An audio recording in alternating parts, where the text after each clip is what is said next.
same passion and service nga akon man nga ginapangita kaya mo lang ato nga gusto ko servisyohan ang mga pinalangga. Ano mangin role ni Mayor sa imo after may mga transition bala on in guiding you sa leadership? As of yesterday, as of last time, naman ako siya sa political lang siya aspect guide, no? Looking back sa bata ko, si Mayor Jerry, may liga ko magbasa libro. Si Mayor Jerry, kalambuli, ang ginalian sa Manila, kanan nga leadership, mabooks na kaya sa akon. Like, kag mga politika nga po, mga ano, wala ko pa-expect na rin ako tigalin sa mo. So, na-equip na ako sa akong amay. Like you've said, I've seen his interviews last time. He know that I am prepared and like I've said that I can stand up my own. Kaya ba niya, I have a mind of my own.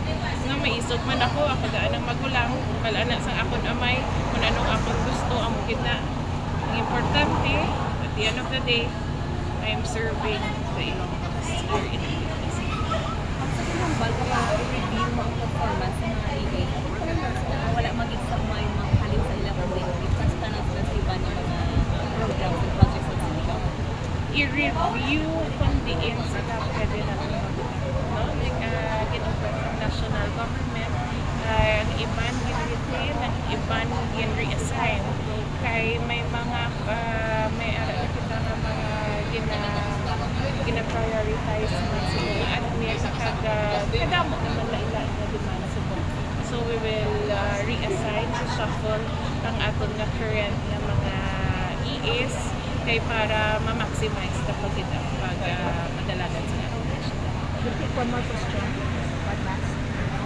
Aside gali sa aton nga additional sa aton nga sweldo sa aton nga job hire, we are happy to announce yesterday through discussions sa transition team by August ma-take effect man ang increase ng salaries ng aton nga regular employees nga maka ano na kita sa SSL 6.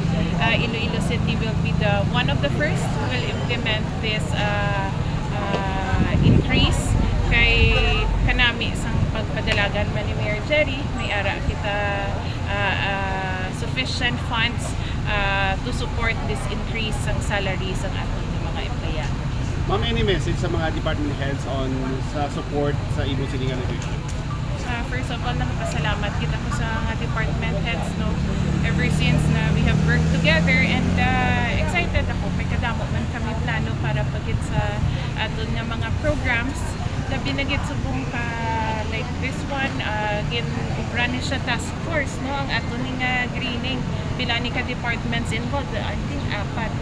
So kadamo git kita programs and ang muna siguro ang aton git fokusan ang collaboration sa lain-lain na departments. Kaya I've noticed before ang mga departments wala nag-collaborate git kay isang una nga tiyempo do ay pasang amo na nga mga termino.